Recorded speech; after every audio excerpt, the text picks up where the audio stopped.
기존의 사이클들은 유동성 확장의 타이밍과 반감기의 타이밍이 겹쳤던 적이 없어요. 아, 네네. 그로 인해서 지금 수요 측면에서 반감기의 선행에서 이미 수요 충격이 발생하고 있습니다.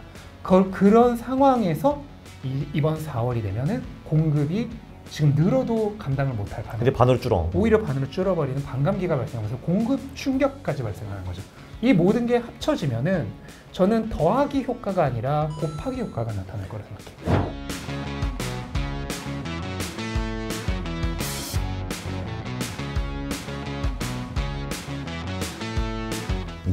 안녕하십니까 한러님들, 강원국입니다. 오늘은 베스트셀러인 비트코인 슈퍼사이클을 쓰신 신민철 작가님을 모셨습니다. 안녕하십니까? 반갑습니다. 네, 반갑습니다. 작가님은 저도 이제 작년에도 만나 뵙고 했지만 원래 코인 시장에 관심도 되게 많으셨고 그리고 투자도 꽤 일찍부터 하신 걸로 제가 알고 있는데요. 네, 맞습니다. 언제 어떻게 시작을 하셨나요? 일단 기존에 투자를 했던 거는 2019년 전부터 했는데 그때는 이제 맛만 본 거고 본격적으로 투자를 한 거는 2020년부터 20년부터 했고요. 그 이후로 지금까지 쉬지 않고 계속 해오고 있습니다. 아, 그러면은 그 20년, 21년에는 이제 크게 버셨을 거고 22년에는 좀 재미가 좀 없었을 좀 거고 많이 없었죠. 네. 그랬다가 이제 2022년 가장 바닥이었을 때 그 10월인가 11월 그때요? 네, 그때부터 이제 본격적으로 매집을 크게 하면서 또 제 멤버십이나 이런 데서는 이제 지금부터 살 때다. 라는 걸 그 당시부터 이제 주장을 했었죠. 아, 엄청 빠르셨네요. 네. $10,000대일 때부터. 15,000불 아니세요? 그러니까 $10,000대일 때부터. 아, 네네네. 그때부터 얘기를 했죠. 네. 그때는 이제 아무도 안 들으셨죠. 네, 그렇죠. 그때는 아무도 안 들으셨죠. 그러면 언제부터 사람들이 좀 듣기 시작하는가요? 좀 본격적으로 듣기 시작한 거는 한 5만 불 정도, 그러니까 얼마 안 됐어요. 얼마 안 됐네요. 올해 정도부터. 그러니까 현물 ETF 이슈로 가격이 좀 많이 올랐을 때 있잖아요. 네. 그때 사람들이 좀 본격적으로 많이 들으셨던 것 같아요. 그 이전에는 그냥 저의 원래 팬분들만 좀 들으시고 신규 유저분들은 거의 없으셨고 한 5만 불 이렇게 됐을 때부터 본격적으로 이제 듣기 시작했던 것 같아요. 그럼 지금 대충 어느 정도 규모로 하시는지 여쭤봐도 될까요? 금액이라든지 아니면 자산을 얼마라든지 이런 식으로. 비트코인 같은 경우에는 제가 공개적으로 얘기하고 있지 않은데 그냥 수십 개의 규모다. 정도로.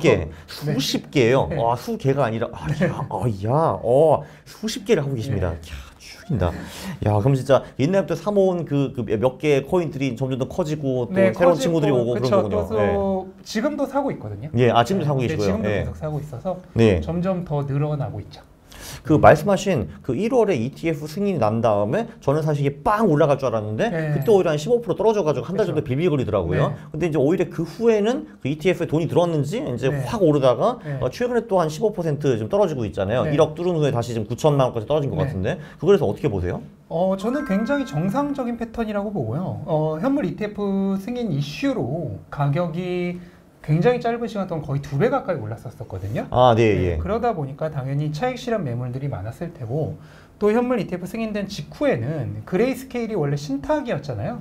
그래서 마음대로 팔지 못하다가 ETF가 되면서 팔 수 있게 됐죠. 근데 그 그레이스케일에 투자한 분들은 차익이 굉장히 많이 나 있는 상태였어요. 그러니까 일찍 들어가신 분들이니까요. 일찍 들어간 거 플러스 역 프리미엄이 50%까지 붙었었거든요. 맞아요. 저 들었어요. 그 한마디로 그 펀드의 NAV보다 그 펀드 가격이 50% 낮았다는 거죠. 그러니까 비트코인이 2배 올랐는데 그레이스케일은 4배 오른 거예요. 아니 근데 그런 일이 왜 발생했어요? 보통은 NAV랑 그 펀드 가격이랑 비슷하게 가야 되잖아요. 현물 ETF 승인이 직전까지도 100%는 아니었잖아요. 그러다 보니까 과거에는 장이 안 좋을 때는 사람들이 빠져나가고 싶어도 빠져나갈 수도 없는 그런 곳이다 보니까 당연히 원래 비트코인보다 가치가 떨어질 수밖에 없죠. 근데 그 이후에 이제 현물 ETF가 승인 가능성이 나오면서 점점 그 격차가 좁혀졌는데 가장 심했을 때가 마이너스 50%였다.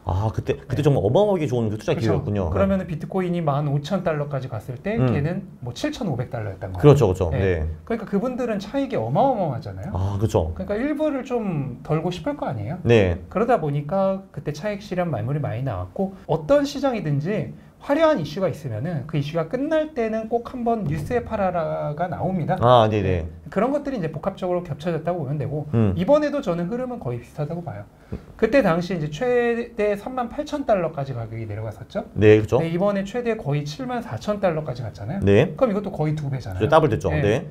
그렇게 된 데다가 전고점을 돌파를 했죠. 네. 네, 그런 이슈들이 다 겹치면서 이번에도 거의 유사한 흐름이 나오고 있고 실제로 그레이스케일에서 어마어마한 매도 물량이 쏟아져 나오고 있는 상황입니다. 아, 다 모든 그 그레이스케일이라는 문제군요. 그렇죠. 네. 좀 거기가 약간 주범이다. 아, 이 회색놈들. 안 되겠네 이거. 회색놈도 안 되겠다 이거. 아, 진짜 뭐한 놈들이야. 하긴 근데 사실 그냥 그 어떤 자산이든 네. 차트상으로 봐도 예를 들면 뭐 100% 올랐다 하면은 그 수익의 30에서 50%는 다시 돌려주는 것이 원래 정상이잖아요. 그렇죠. 네. 네. 근데 지금 현재 비트코인이 뭐 이거 찍는 시점 기준으로 한 17% 정도 네. 하락을 했는데 사실 비트코인은 이번 사이클에서만 20% 하락이 4번 있었어요. 맞아요. 이미. 네. 지금 5번째죠. 네. 네. 그러면은 아직 20% 하락도 못 간 거니까 그렇죠. 뭐 정상적인 범위 내에서도 아직 제대로 뭐 다 떨어진 것도 아니다라고 말을 할 수 있겠죠.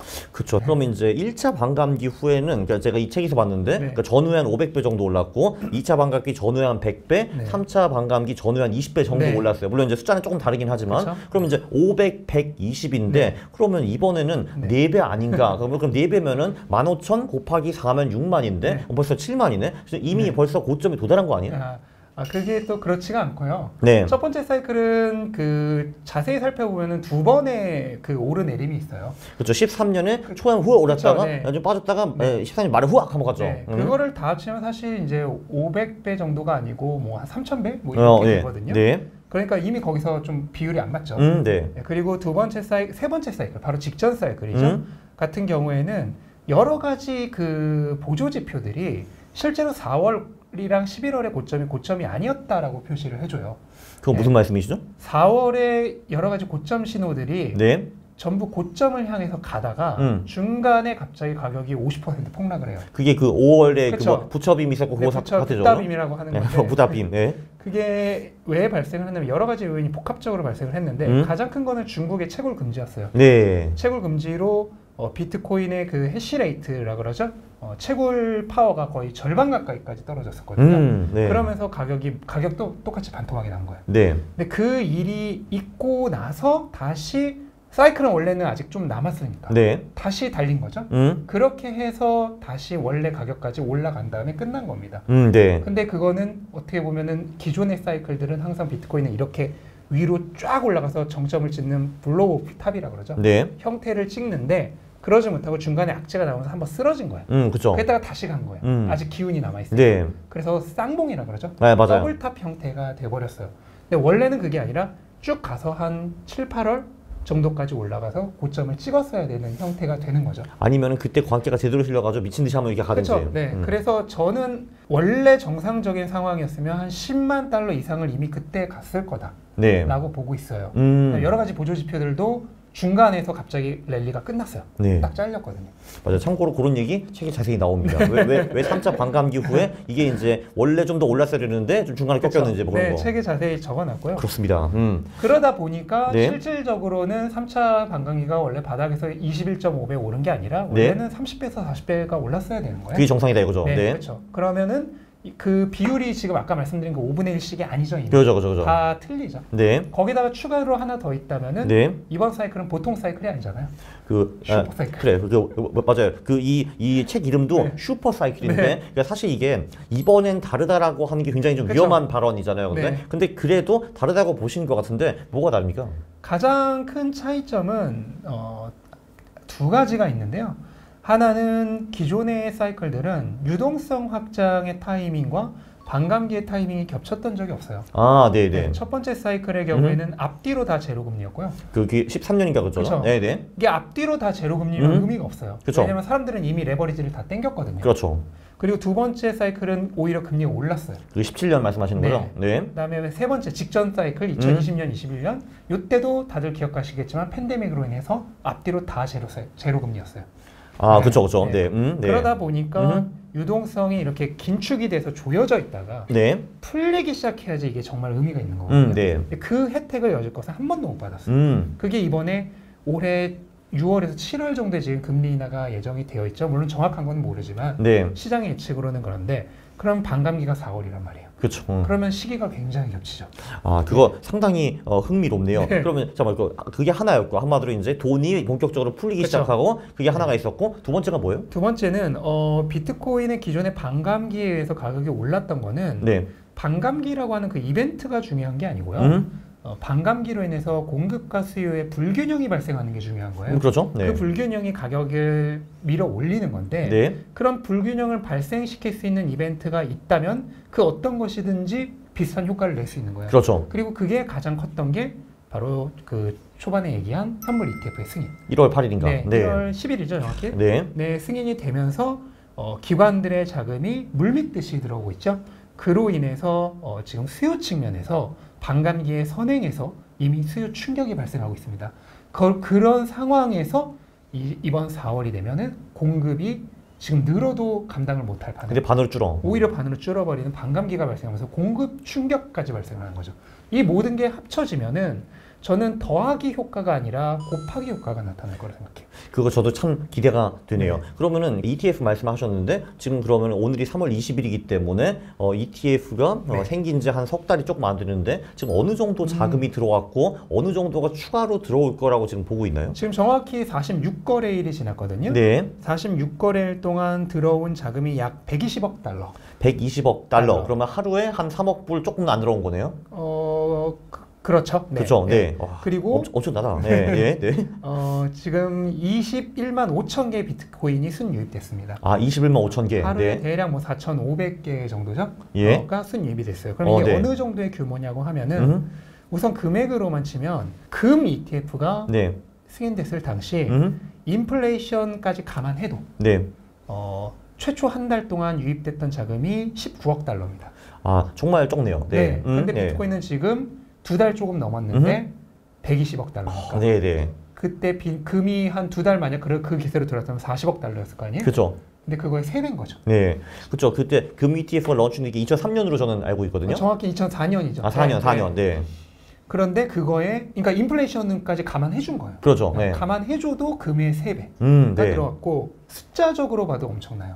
지금 하루에 평균 4,500개 정도가 유입됐다 그랬죠? 네. 현물 ETF가 가져가는 거예요. 네, 예. 이게 어느 정도의 양이냐면 지금 하루에 채굴되는 비트코인이 900개입니다. 900개. 네. 900개가 채굴되는데 ETF만으로 해서 그거의 5배를 가져가고 있어요. 아, 그런데 들어보면은 그 반감기 후에는 그 900개가 450개로 그렇죠. 줄어드는 거잖아요. 450개로 반으로 줄어드니까 오호. 네. 4,500개면은 하루 생산량의 10배를 ETF들이 가져가는 거죠. 그렇죠. 근데 그거를 이제 어디선가 가져와야 되는데 450개는 새로 생기는 건데 나머지 그쵸. 4,000개는 기존에 있는 사람들이 그거 사는 수밖에 없잖아요. 사야 되는데 그럼 안 팔겠다는 사람이 있으면은 가격을 높게 불러야죠. 뭐 그렇죠. 네. 그러면서 가격이 올라가는 거거든요. 오호. 그리고 지금 심각한 것이 사고 싶어도 물량이 너무 없어요. 지금 장외 시장에는 이미 물량이 거의 동이 나서 예.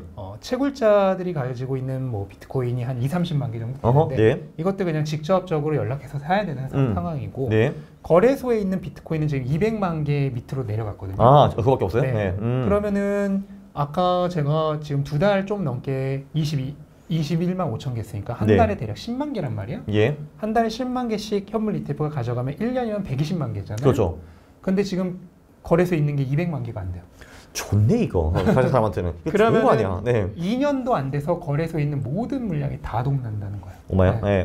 그러면 물량이라고 하는 것은 이게 없어지면 없어질수록 가격이 이렇게 선형적으로 오르지 않아요. 아, 그죠. 이렇게 가지고 네, 이렇게. 기하급수적이라고 그러죠. 지수함수적으로 이렇게 오릅니다.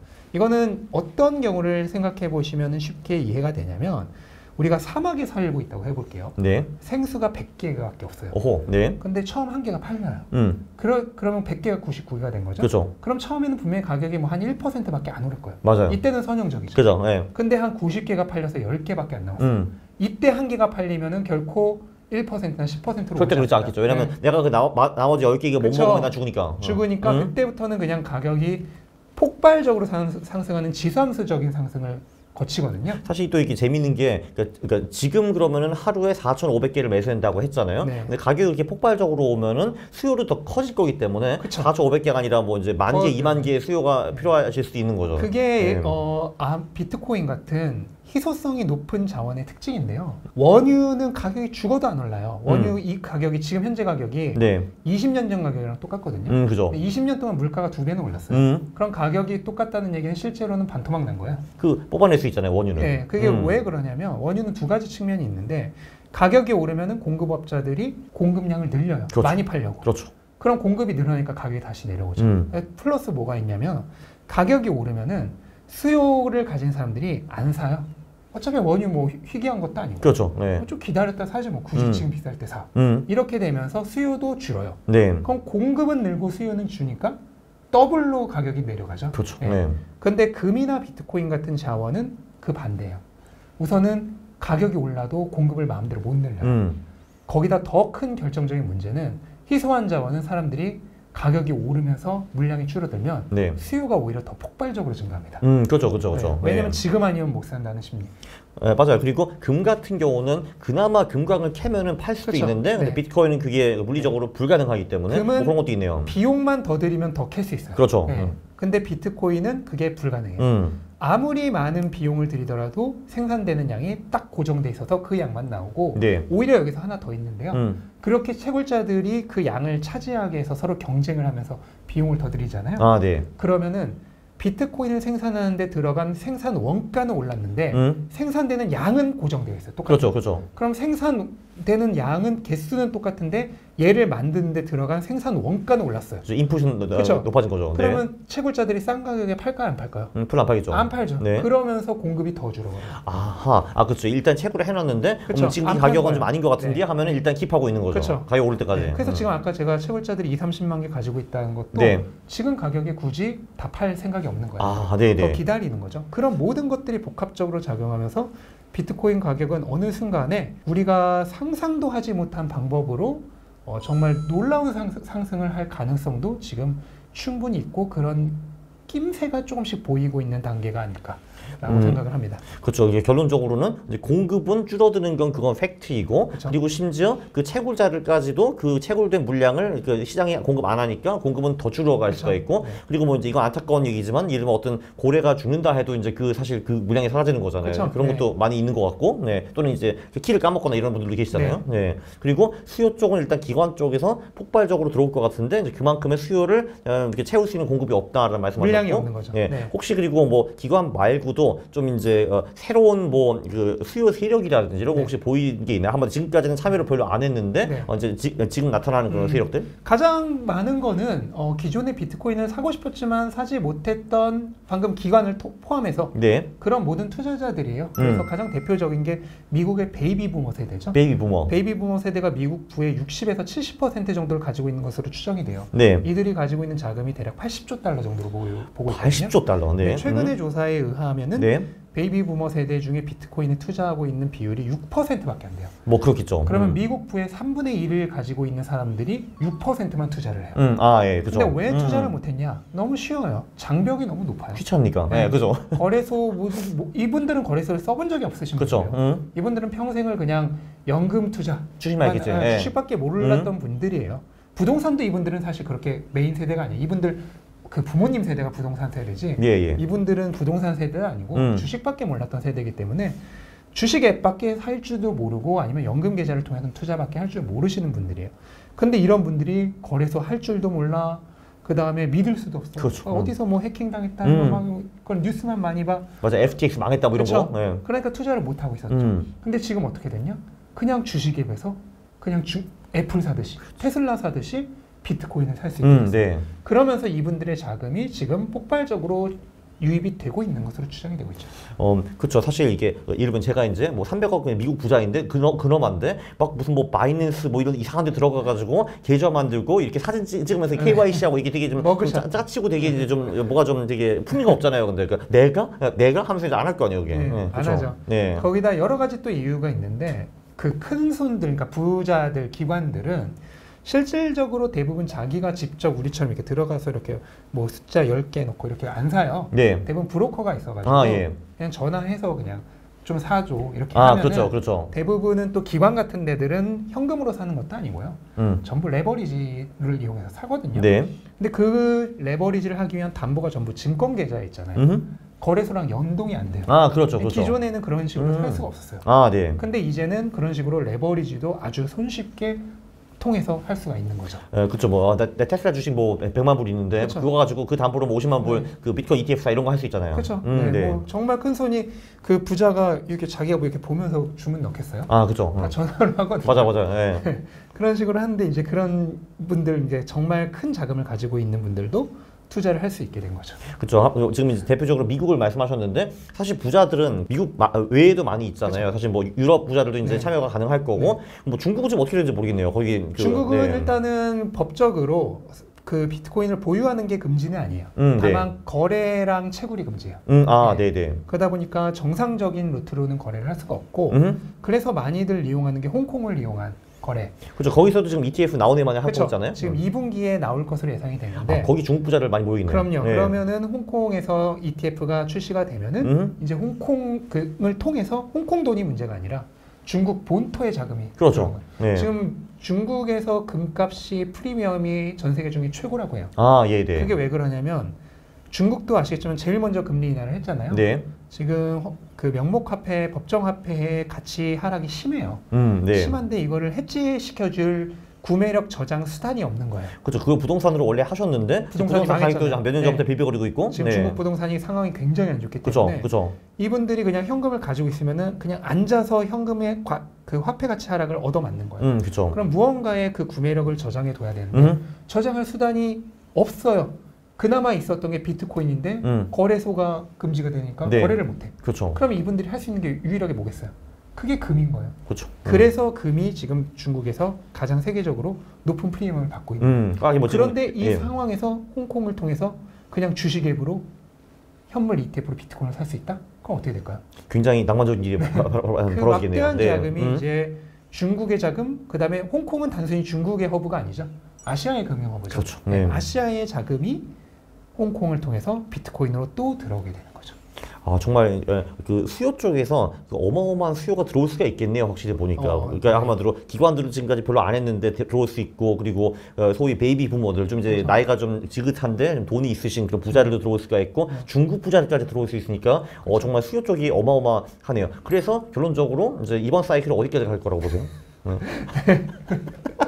가격이 어디까지 오를 것이다라는 거는 뭐 신만이 아닌 거지만 그렇습니다. 저는 굉장히 긍정적으로 보고 있는데 일단 지난 사이클이 20배가 조금 넘게 올랐다고 했잖아요. 바닥부터. 저는 이번 사이클이 시가총액은 비록 더 커졌지만 지난 사이클에 못지 않을 것이라고 생각을 해요. 20배! 그러면은 15,000 곱하기 20이니까 30만 불이네요. 30만 불. 4억이 넘는 겁니다. 4억. 네. 정확히는 뭐 거래소마다 다르지만 15,000에서 16,000불 사이였죠. 그죠. 네. 그러니까 30만에서 32만 불 사이 정도를 저는 굉장히 스테이블하게, 그러니까 보수적으로 4억입니다. 우리 4억 가는 겁니다. 지금 9천이에요. 9천. 4억 갑니다. 보고 있습니다. 죽인다. 물론 이거는 저의 개인적인 의견이고요. 조금 더 개인적인 희망으로는 그 이상도 확률적으로 충분히 가능한 사이클이라고 생각을 하고 있습니다. 그렇죠. 뭐 예를 들면은 그 펀더멘탈 가치가 4억이라고 치면은 근데 지금 이제 9천에서 4억까지 갔는데 거기서 딱 스톱하진 않잖아요. 그때 이제 광기로 붙기 때문에 뭐 4억이 뭐 10억도 갈 수도 있고 뭐 그런 거죠. 근데 거기서부터는 이제 완전 거품의 영역인 건데 그렇죠. 그 거품이 어디까지 낄지는 예측이 불가능하죠. 그렇죠. 그리고 또 근데 우리가 또 그 광기를 또 안 먹을 수는 없잖아요. 또. 네, 그렇습니다. 이제 그 광기가 왔을 때 이제 주의해야 할 점은 지금 저희 시청자분들처럼 미리 보고 계셨던 분들은 그 광기에서는 어느 정도 좀 정리를 할 줄도 알아야 한다. 그 부분만 좀 말씀드리고 싶습니다. 그러면은 보통은 지금까지는 한 반감기 3에서 6개월 후부터 좀 본격적인 상승장이 오더라고요. 1차, 2차, 3차 다 그런 것 같은데. 근데 왠지 요번에는 좀 엄청난 상승장이 좀 빨리 온 것처럼 보이는데 그게 동의하시나? 아니면은 이거는 상승장도 아니고 넌 제대로 상승장까지 보지도 못했어라고 생각을 하시나요? 총 3가지 정도 시나리오가 있는데요. 첫 번째는 원래 비트코인은 반감기가 지나고 한 반년 정도 됐을 때부터 전고점을 뛰어넘으면서 그때부터 진짜 상승장이 시작이 돼요. 그렇죠. 근데 이번에 전고점을 잠깐 넘긴 했지만 다시 내려갔기 때문에 이거는 아직 전고점을 완전히 뚫었다고 얘기하기는 어렵거든요. 그래서 만약 이대로 장기 횡보에 들어간다. 장기 조정이나 장기 횡보에 들어간다 그러면은 뭐 한 지금부터 3개월 후 그때쯤에 또 다시 올라와서 전고점을 뚫을 수도 있죠. 그게 역사가 반복된다 이거네요. 그렇게 되면 거의 역사가 반복이 되는 거고. 또 하나는 금방 횡보나 조정을 끝내고 네. 전고점을 넘어서 올라갈 경우 이 경우에 다시 두 가지 케이스로 나누는데 2-1이네요. 네, 네. 2-1의 경우는 네. 그대로 빠르게 상승을 해서 원래 일반적인 사이클보다 뭐 한 반년 정도 좀 단축해서 좀 더 단축해서 네, 조퇴하는 거죠. 뭐 어차피 종점 찍었으니까. 그러니까 단축한다라는 거는 그러니까 보통은 이제 반감기 12에서 18개월 후에 정점을 그쵸. 찍는데 그게 아니라 반감기 6에서 12개월쯤 정점 찍는다. 빠르면 올해 말에서 늦어도 내년 뭐 한 4, 5월 네. 그 정도에 정점을 찍고 목적지에 도착하고 일찍 도착했으니까 조퇴해야죠. 네. 그 대신 많이 올랐겠죠 그때까지는. 네. 그렇게 가는 게 하나가 있겠고 네. 또 하나는 이거는 굉장히 낙관적인 시나리오인데요. 2-2. 네. 뭐냐면 그런 식으로 정점을 한번 찍어요. 일단은 그러니까 한 1년 후쯤. 네. 네. 그리고 한번 좀 빠져요. 빠지겠죠. 30% 빠져. 그럼 대부분의 사람들은 이제 또 80% 가네 하죠. 네. 돗자리 이제 접고 다시 돌아가겠죠. 그렇죠. 그때 기습적으로 한 번 더 오르는 거예요. 더블탑. 이게 근데 가능성이 여러 가지가 있는 게 2013년 최초 사이클 때는 이미 더블탑이 나왔어요. 네네네. 그때 더블탑 때 원탑과 투탑 간의 간격이 8개월이었어요. 맞아. 그게 뭐 제가 알기로는 10불 언저리했다가 200불, 300불까지 네. 착 올랐다가 네. 60, 70불까지 떨어지고 그 다음에 다시 1200불 가잖아요. 네. 그랬던 역사가 있기 때문에 그 역사가 한 번 더 반복되는 거죠. 오, 나이스요. 네. 근데 왜 이게 가능을 하냐면 이번에는 반감기라는 하나의 파장이 있는 게 아니라 촉매제가 한 발이 아니죠. 네. 그러니까 다이너마이트로 치면 폭발을 시키는 기폭제가 기존의 반감기 하나였잖아요. 네. 이번에는 현물 ETF에 그 다음에 3개월 있다가 반감기에 네. 또 3개월 있다가 금리 인하에 네. 여러 차례 기폭제가 있잖아요. 네. 그러면은 우리가 여기 예를 지진이 팡 하고 쳐서 진동이 일어나요. 네. 지진이 일어났다고 할게. 지진이 본진으로 안 끝나죠. 예. 그 뒤에 여진 오고 그쵸. 여진이 원래 더 무섭다 그러죠. 네. 그것처럼 공급과 수요의 불균형을 주는 그런 이벤트가 한 방이 아니고 여러 발이 있었기 때문에 걔네들이 발생한 그 시점마다 뒤에 뒤이어서 여진이 오는 거죠.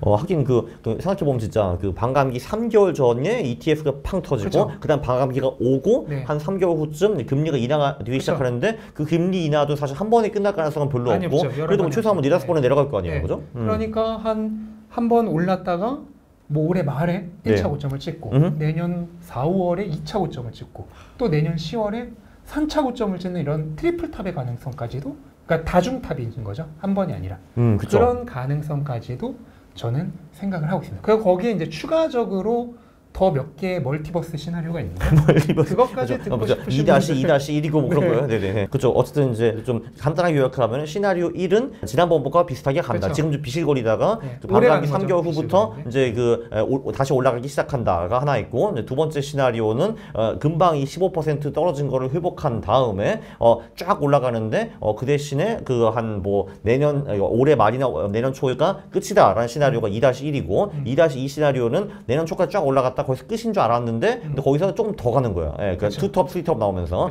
그런 세 개의 시나리오가 있다고 볼 수 있습니다. 맞습니다. 네. 제가 심리 차트를 하나 이제 보여드렸는데요. 네. 여기 보면은 우리가 지금 대충 어느 단계에 있다고 보세요? 저는 옵티미즘의 단계라고 생각을 하고요.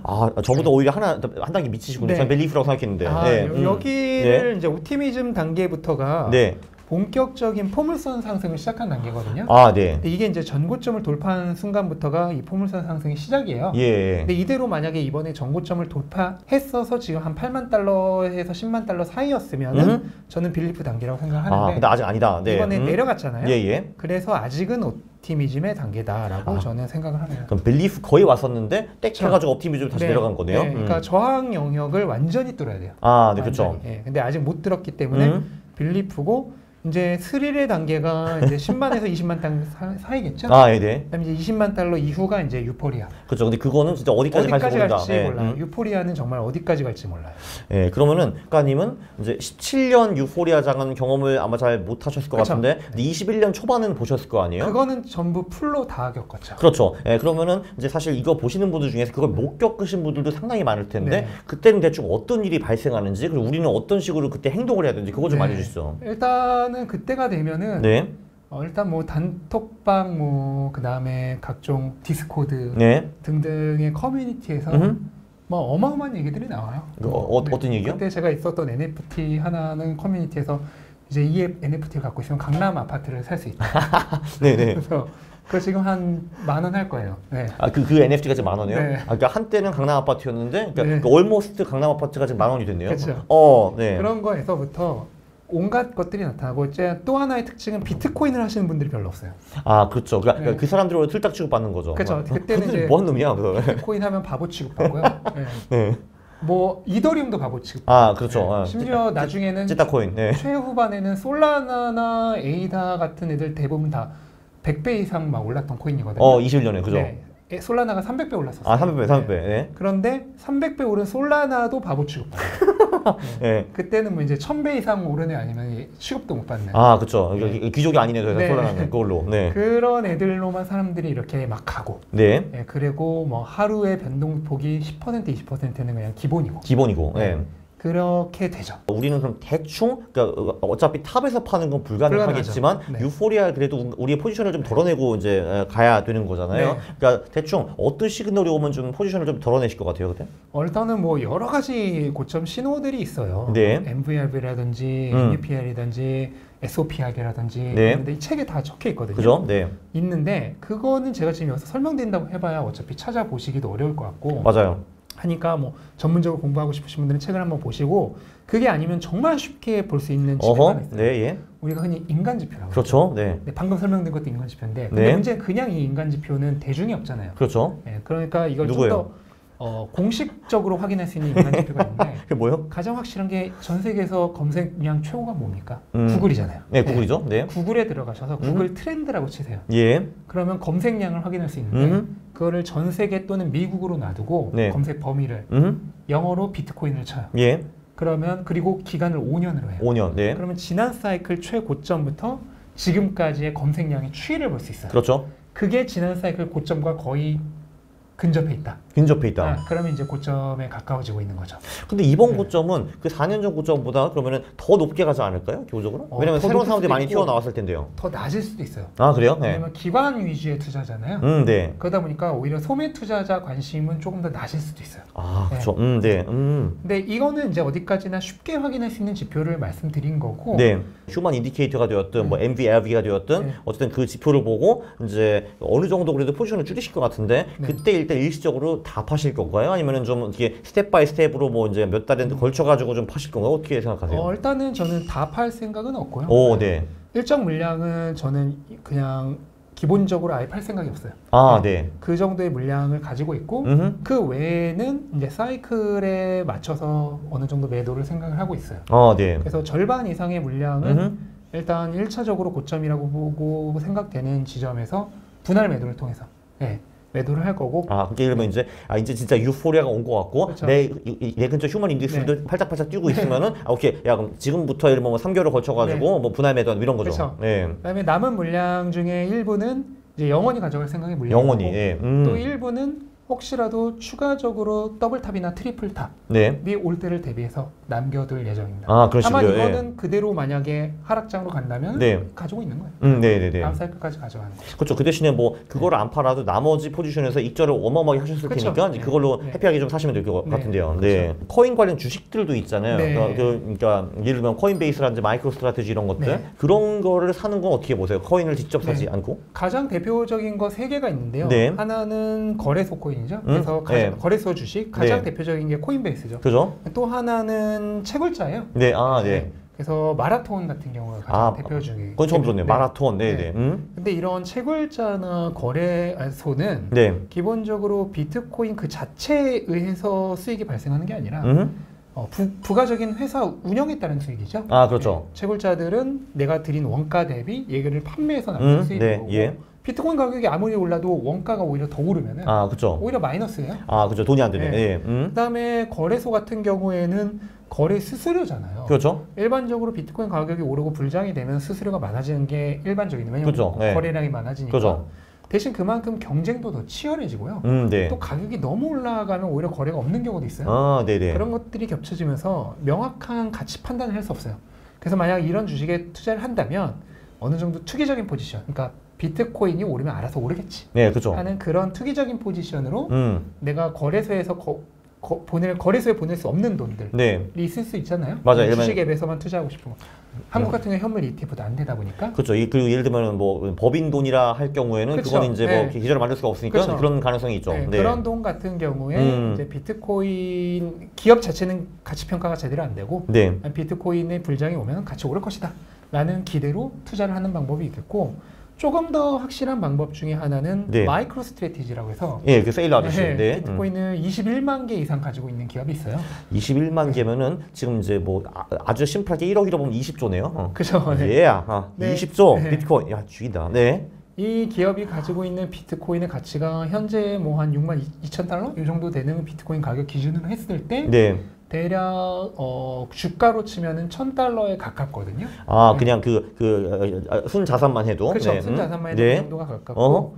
그 다음에 기업 가치 같은 경우에는 그렇게 높지는 않아요. 그러니까 사실 뭐 그거 말고는 그 기업이 뭐 네, 어마어마한 가치를 네. 창출할 그런 건 없는 거죠. 네. 그래서 뭐 1,000달러에서 1,100달러 정도 가치를 매겨줄 수 있어요. 그러니까 지금 가격으로. 네. 네. 근데 지금 현재 주가가 아마 1,200에서 1,300 정도 할 거예요. 그럼 지금 슬슬 들어가도 크게 나쁘지 않네요. 그 위에 조금 더 있는 거는 프리미엄이라고 보시면 돼요. 왜냐면은 그 주식이 제가 알기로 며칠 전에 1,700, 1,800 한 걸로 제가 기억한대요. 네. 왜냐면 이 기업 같은 경우에는 계속해서 부채를 만들어서 비트코인을 더 사고 있고. 그러니까 선물이네, 선물. 레버리지. 네. 그리고 앞으로 비트코인 가격이 더 오를 거라는 기대도 있잖아요. 네, 그죠? 그런 것들을 포함한 프리미엄이 조금 더 붙어 있는 거기 때문에 기업 주가의 80%는 그냥 이 기업이 가지고 있는 비트코인에 의해서 형성되어 있는 것이다라고 생각을 한다면 현물 ETF에 투자가 불가능한 현재 국내 실정에서는 네. 어느 정도 현물 ETF에 대안이 될 수가 있는 거죠. 그러네요. 완벽하진 않지만 네. 대안이 될 수가 있는 거죠. 거의 무슨 뭐 비트코인에 대한 레버리지 배트 수준이더라고요. 보니까. 네. 실제로 변동성도 베타라 그러죠. 네. 변동성도 평상시에 역사적으로는 비트코인의 1.14배고요. 아하. 네, 그 다음에 강세장에서는 1.5배에서 2배 사이. 두 배 선물이네, 두 배 선물. 그러니까 두 배 선물 레버리지 ETF라고 보면 되는데, 그렇죠. BTX 같은 두 배 레버리지 ETF는 롤 오버 비용이 있고, 그죠. 그 다음에 추적 오차가 있어서 괴리율도 있고 해서 그 선물이니까 선물. 결과적으로 두 배의 역할을 못 하고 있습니다. 그렇죠. 그걸 생각한다면 오히려 마이크로 스트래티지가 강세장에서는 조금 더 두 배의 역할을 하는 그런 비트코인 관련 주가 될 수 있겠죠. 그렇죠. 나쁘지 않네요. 그러면은 지금까지는 그 알트코인에 대해서 한마디도 안 한 것 같거든요. 근데 이제 사실 이게 코인 세계에서 비트코인 말고 딴 코인들도 좀 있잖아요. 이게. 근데 이제 사실 책에서도 그 내용은 거의 없으시고, 네, 맞아요. 그럼 알트코인 투자에 대해서 조금 부정적으로 생각한다라고 추측을 할 수가 있는데 실제로 그러신가요? 어때요?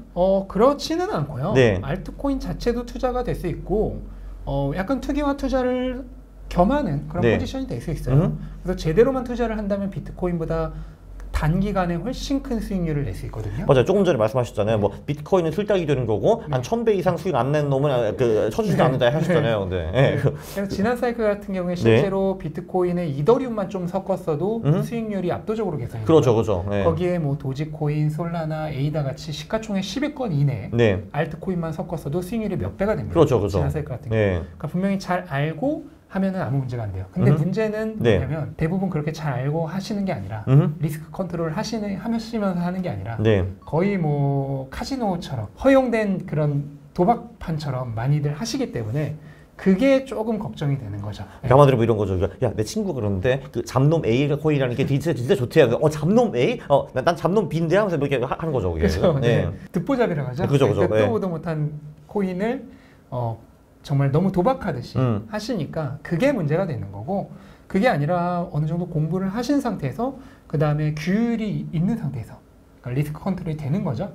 그런 상태에서 하신다면 알트코인 투자도 분명히 이번 사이클에서 수익률을 크게 증진시킬 수 있는 기회가 될 수 있습니다. 그러면은 사실 그 알트코인은 몇만 개가 있기 때문에 정말 예를 들면 클래스로 치면 이제 클래스 1 톱 알트코인이 있을 거고 클래스 2, 3 해가지고 정말 저 클래스 20인 저 잡놈들까지 다 있을 거 아니에요, 그게 그죠? 그러니까 그러면 한마디로 지금 말씀하시는 거 그래도 클래스 1 코인에 좀 집중하시는 게 어떻겠냐 이런 거죠. 라지캡이라고 하죠. 보통 시가총액 20위권 내의 알트코인들 정도를 분산해서 내가 어떤 코인이 좋은지 정확히 분석하실 수 없는 분들이 대부분이잖아요. 그죠. 그러다 보니까 라지캡 시가총액 20위권 내의 알트코인을 분산해서 투자를만 하더라도 얘네들은 그냥 20개의 평균을 하나의 코인처럼 생각을 하는 거죠. 그렇죠. 그렇게 해서 뭐 비트코인 반, 그렇게 알트코인 모음집 반. 그렇게 하더라도 저는 아마 비트코인 만 가지고 있는 것보다 수익률이 더 개선될 거라고 생각을 해요. 그쵸. 물론 특히 당연한 얘기지만 네. 리스크는 더 증가하죠. 아, 그죠. 네. 그러면은 그래도 그 20개 중에서 그래도 얘는 쟤보다 좀 나은 것 같아 하는 코인이 좀 있습니까? 이번 사이클 같은 경우에 특징이 하나가 있는데 네. 이더리움이 생각보다 많이 약하고요. 맞아요. 거의 비트 정도밖에 못 오르더라고요. 네, 실망했어요. 솔라나가 굉장히 강합니다. 그죠, 엄청 강하죠. 솔라나랑 하나 더 뽑자면 아발란치. 아발란치. 네네. 이 두 가지가 레이어 1 코인이라 그러죠. 그죠. 그 이더리움의 대안, 이더리움 킬러라고 불리는 네. 얘네들이 지금 실질적으로 그 본인들의 그 네트워크 안에서 사용자들이 굉장히 많아요. 네, 그죠. 그 상태 플러스 하나가 더 있는데요. 밈코인. 네. 밈코인 열풍이 불면서 그게 섞이면서 이 솔라나와 아발란치 같은 이더리움 킬러들이 지금 많이 뜨고 있습니다. 사실 그러니까 밈코인 자체가 좋다는 게 아니라 그 밈코인이 솔라나와 아발란치 체인 위에서 이제 움직이는 거죠, 그죠? 그래서 상대적으로 지금 힘을 못 쓰고 있는 게 저번 시즌에 강했던 에이다라든지 네네. 그 다음에 리플 이런 애들이 지금 그런 밈코인의 영향을 못 받는 애들이잖아요. 아하, 네. 그러다 보니까 그런 애들이 조금 약하고요. 네. 그래서 아마 점점 더 떨어질 거라고 생각해요. 시가총액도. 네. 그리고 이 레이어 1 코인 대표적으로 솔라나와 아발란치 같은 밈코인 또는 그런 사람들이 좋아하는 그런 코인들의 그 놀이터가 될 수 있는 그런 코인들이 이번 시즌에는 많이 뜨지 않을까 라고 생각을 하고 있습니다. 그러면 사실 원래 레이어 1 쪽에서 오리지널은 이더리움이었잖아요. 그러니까 사실 어떻게 보면 이제 이더리움이 윈도우스라고 이제 볼 수 있는 거잖아요, 사실은. 그리고 근데 이제 이더리움은 사실 거의 도스에 가까운 느낌. 도스에 가까운 느낌. 너무 구형이라서. 근데 솔라나는 내가 윈도우스다 하고 그걸 주장하고 나오는 거죠, 한마디로. 근데 이제 한 가지 주의해야 될 거는 솔라나도 결국 3세대 또는 3.5세대 코인인데 분명히 4세대, 5세대 코인이 나올 거예요. 그렇죠. 솔라나도 지금 들어가서 사용해 보시면 알겠지만 느려요. 그래도 느리다. 솔라나도 쫓아 느려요. 더 빠른 걸 사람들이 분명히 원할 거예요. 그러면은 그게 나온다고 하면은 그쪽으로 좀 갈아타는 것이 확실히 시가총액의 일부를 뺏길 수 있죠. 그렇죠. 다만 그게 이번 사이클은 어차피 내년이면 끝났는데 이번 사이클 안에 일어나기는 좀 어렵겠죠. 그럼 한마디로 이번 사이클은 그래도 솔라나 아발란치가 강세일 것이고 강세일 것으로 예상하고 다음 사이클은 장담할 수 없으니 이런 알트코인들은 반드시 사이클의 종료와 함께 다 매도하시는 것을 추천드립니다. 그렇죠. 더 장기적으로 보면은 지금 한 30만 불 정도 얘기를 하셨는데 단기적으로 비트코인 100만 불 갑니까? 저는 간다고 확신을 합니다. 그럼 이번 사이클이나 다음 사이클 정도요? 이번 사이클은 어렵고요. 어려울 거라고 생각을 하고. 그러니까 제 생각도 가면은 가볍게 터치하고 다시 내려오겠죠. 그렇죠. 다음 사이클에 빠르면 다음 사이클. 빠르면 다음. 그 다음에 느리면은 다다음 사이클 정도에 갈 거라고 저는 생각을 하고 있습니다. 여기서 사이클은 지금 4년 한 번 오는 거죠. 올림픽 말씀하시는 거죠. 왜냐면 지금 금의 시가총액이 14조 달러가 넘잖아요. 이걸 비트코인으로 환산하면 대략 75만 달러 정도예요. 75만 불. 근데 금도 요즘 좋잖아요. 더 오를 여지가 있고 정고점을 넘었기 때문에 그럼 금도 여기서 가격이 뭐 한 10% 정도 더 오른다고 하면은 거의 80에서 100만 달러 가야지 이제 금과 동등해지는 거거든요. 근데 저는 그 정도 수준이 다음 사이클 정도에 빠르면 가능하다고 생각을 하고 느리더라도 그 다음 사이클에는 거의 확실히 100만 불을 넘을 거라고 제 개인적으로는 예상을 하고 있습니다. 그러면은 사실 이 비트코인이라는 놈이 이제 조금 전에도 말씀을 하셨지만 배당을 주는 것도 없고 현금 흐름도 없고 활용처도 불분명하고 그리고 이제 뭐 실체가 있는 것도 아닌데 도대체 이 놈이 왜 그렇게 소위 주식, 채권, 부동산처럼 이렇게 장기 우상향할 거라고 보시는 겁니까? 비트코인이 우상향하는 가장 쉬운 이유는요. 공급이 수요를 못 따라가는 게 너무 심해요. 그러니까 지속적으로 수요가 공급을 압도해요. 이 현상이 지속되고 있기 때문에 뭐 배당이나 이자 이런 거는 사실 상관이 없어요. 예를 들어서 모나리자가 추정 가격이 50조 원이라 그래요. 근데 모나리자 뭐 배당 주나요? 그럼 원가가 뭐가 있나요? 원가 물가값이죠. 아무것도 없죠. 빈치 아저씨가 열심히 그랬죠. 그러면 왜 그렇게 가격이 나가느냐? 이유는 간단해요. 수요와 공급의 균형에 의해서입니다. 압도적인 그 인지도를 가지고 있는 브랜드잖아요, 모나리자. 모든 사람이 원하잖아요. 하지만 공급은 하나밖에 없죠. 그러다 보니까 그런 가격이 붙는 거고 결국 가격이라고 하는 것은 사회적 합의치로 정해지는 거예요. 그러다 보니까 현재 비트코인은 수요가 공급을 너무나 압도하고 있죠. 지금 이미 ETF만 조금 있다 반감기가 지나면 공급의 10배가 넘는 그 정도의 양을 가져가고 있기 때문에 그리고 거래소에는 물량이 거의 없고 이 물량은 계속해서 줄어들고 있어요. 그러면 이 현상이 계속되면은 가격은 그냥 자연스럽게 오를 수밖에 없게 되는 거죠. 근데 이제 그 말씀하신 것 중에서 공급은 뭐 저도 인정하죠. 그건 픽스니까 고정되어 있으니까. 근데 수요라는 거는 사실 이제 그 실제로 사람들이 그걸 사고 싶다라고 들어와야 되는 거잖아요. 사실 뭐 지금 같은 경우는 일단 가격이 오르는 게 많은 수요를 만들어낸다고 저는 생각을 하거든요. 근데 이러면 이제 자 1년 후에 뭐 가격이 이제 여기서 또 50% 70% 떨어졌다 하면은 수요가 많이 더 떨어질 거 아니에요? 그러면 그 수요가 왜 그럼 다시 와가지고 결국은 가격을 더 올리고 100만 불까지 갈 거라고 보세요? 주식 같은 경우에는 그 기업이 만들어내는 현금 흐름이 있잖아요. 그렇죠, 그렇죠. 네. 그다음에 부동산 같은 경우에는 실질적인 사용성이 있잖아요. 네, 네. 그러다 보니까 밑에 어느 정도 받쳐주는 그 기본적인 가격이란 게 있어요. 그렇죠. 네. 그게 어느 정도 상당히 넓은 범위를 차지하고 있습니다. 주식의 가격에서 네, 그죠? 꽤 큰 영역을 차지하고 있고 부동산의 가격에서 꽤 큰 영역을 차지하고 있어요. 네. 예를 들어서 아파트가 10억이라 그러면 5억 정도는 사용성으로 인정이 되겠죠. 그죠, 뭐 전세 가격이 그러니까. 네. 그러면은 이 5억은 이하로는 절대로 안 빠지는 거예요. 그렇죠. 네. 근데 비트코인 같은 경우에는 그 자체로는 다른 쓰임새가 있는 게 아니라 비트코인의 그렇죠. 쓰임새는 오로지 하나예요. 금과 같은 구매력 저장 수단. 그죠, 네. 오로지 그거 하나로만 사용이 되기 때문에 현금 흐름 같은 것이 없기 때문에 그게 사람이 그 가격을 매기는 게 천차만별이에요. 그때그때 심리에 그렇죠, 네.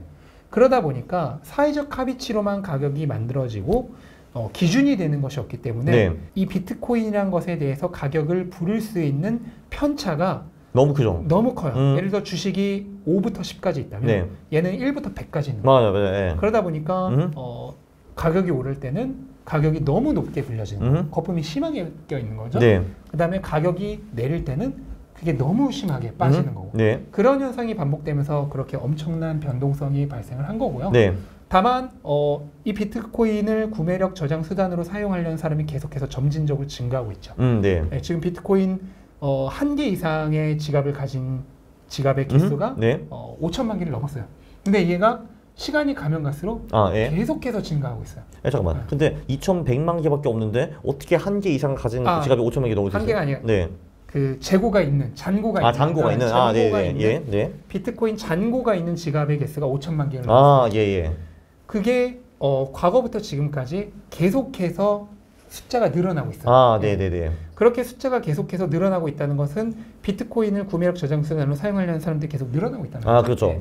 그러다 보니까 이 비트코인의 가치를 인정하는 사람의 숫자는 증가를 하고 그에 따라 비트코인의 가격을 매기고 있는 사람들이 평균적으로 부르는 가격도 계속해서 오릅니다. 그렇죠. 다만 지금 당장의 가격은 그거를 압도적으로 초월할 수도 있고 반대로 그거보다 훨씬 못하게 될 수도 있고 하는 상황이 비트코인의 경우는 주식이나 뭐 부동산 같은 것보다 훨씬 크게 발생을 하는 거죠. 그러니까 말씀하시는 거는 비트코인의 펀더멘탈 밸류는 한마디로 그거를 가지고 싶은 사람들의 수에 비례한다라고 이제 어느 정도 이제 보면 될 것 같고, 이제 그거는 당연히 가격보다는 훨씬 더 안정적으로 이제 움직이겠죠. 근데 그 수가 계속 늘어나고 있다. 다만 가격은 그 펀더멘탈에 대비해 가지고 훨씬 높아질 수 있고 훨씬 더 낮아질 수 있다. 그게 주식이나 부동산보다 훨씬 더 심하다. 그런 거죠. 사실 비트코인도 그 100% 그 사람들의 그 수요와 공급에 의해서만 가격이 매겨지는 건 아니에요. 그죠. 가장 큰 걸로 비트코인을 채굴하는 데 들어가는 생산 비용이 있어요.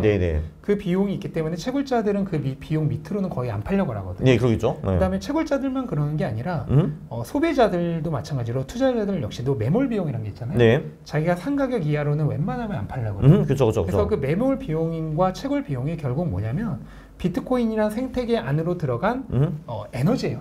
구매력 에너지가 그만큼 주입이 되어 있는 거예요. 그래서 그 정도의 가격은 기본적으로 밑에 베이스로 깔려 있는 거죠. 그리고 그 위의 가격이 전부 이제 사람들의 심리에 의해서 수요와 공급에 의해서 가격이 정해지는 부분이다. 라고 생각을 하면 될 것 같습니다. 한마디로 그러면은 그거 생산하는 데 필요한 그 에너지 가격이 그 어떻게 보면 비트코인의 좀 펀더멘탈 가격과 비슷하다고 이제 볼 수가 있는데, 근데 그게 4년에 한 2배 정도로 오르잖아요. 그죠? 반감기 때문에. 그게 이제 더 전문적으로 얘기하면은 실현시가총액이라고 하거든요. 비트코인이 실제로 들어간 금액을 얘기하는 거예요. 그게 어떻게 되냐면 지금처럼 상승장이 올 때면 이게 원래 비트코인의 그 네트워크에 실제로 투입된 가격 돈이라고 하면 이거보다 훨씬 많이 오릅니다. 그렇죠. 지금 같을 때. 그랬다가 하락장이 오면 쭉 떨어져서 일시적으로 얘를 밑으로 넘어가요. 그렇죠. 1 밑으로. 그러니까 본래 가치보다도 더 떨어집니다. 그렇죠. 근데 과거 역사를 보면 이때가 전부 바닥입니다. 그게 한 대충 0.8, 0.9? 그렇죠. 네. 이때가 전부 바닥이에요. 그래서 얘가 다시 실현시가총액 위로 올라올 때, 그러니까 1 위로 다시 올라올 때죠. 이때부터가 본격적으로 다시 새로운 사이클이 시작되는 시기예요. 그러니까 매수 타이밍이라고 보면 되죠. 되겠네요. 그거를 매수 타이밍으로 보통 잡고 있고, 제가 지금부터 비트코인 사십시오라고 강력하게 주장했던 시점도 딱 그 시점이에요. 예, 참고로 책에다 나옵니다. 네, 그죠? 네. 솔직히 저도 이제 요즘 가격이 좀 떨어져가지고 조금 걱정을 하기는 했거든요. 근데 이제 많은 걱정이 지금 사라진 것 같습니다. 네, 물론 그렇다고 해서 여기서 추가로 20% 30% 빠질 수 있냐 없냐 당연히 있다고 저는 이제 보고요. 네. 그러나 지금 그 장기적으로 수요가 매우 제가 생각했던 것보다 훨씬 더 탄탄하고 공급은 뭐 어차피 정해져 있고 줄어든다는 건 기정사실이니까요. 네, 그래서 갑자기 제 기분이 오늘 확 더 좋아졌습니다. 네. 네. 저는 조정은 항상 더 좋은 기회를 만들어주기 위한 계기라고 생각을 해요. 네. 이 타이밍을 이용해서 여러 가지 효과들이 있는데 우선 돈이 더 있으신 분들은 더 싸게 살 수 있는 거죠. 그 다음에 두 번째로는 새로 진입할 수 있는 분들이 많이 들어올 수 있어요. 그렇죠, 그렇죠. 그렇게 되면서 과거에 싸게 샀던 사람들의 물량을 이 사람들이 대체를 하면서 전체적인 평균 단가가 올라가요. 네. 네, 그렇게 되면서 세 번째로는 가격의 건정성이 올라가죠. 네. 가격 펀더멘털이 훨씬 더 튼튼해지는 거죠. 네, 네, 네. 거품이 많이 빠지고. 그렇죠. 네. 그럼 거품 해소의 효과까지 있고, 네 번째로 추가적으로 심리적으로 사람들에게 약간 경각심을 주죠. 아, 그렇죠. 너무 달리지 말아라. 그렇게 달려봐야 결국 거품만 많이 발생하고 나중에 더 비참한 결말만 기다리고 있잖아요. 그런 결말이 안 오게 하기 위한 그런 경각심을 주는 효과까지 있어서 결국 저는 조정은 우리를 더 부자로 만들어주기 위한 기회다 라고 생각을 합니다. 정말 낭만적이네요. 네, 너무 좋은 것 같습니다. 네, 아이고 그러면은 멀리 오셔가지고 정말 이제 감사드리고요. 네, 이 책도 훨씬 더 많이 팔릴 거를 제가 기원하겠습니다. 네, 감사합니다. 네, 감사합니다. 네, 그럼 또 다음 또 뵙겠습니다. 구독 그리고 좋아요 부탁드리겠습니다. 싫어를 누르시면 제가 매우 싫어합니다. 감사합니다. 감사합니다. 감사합니다.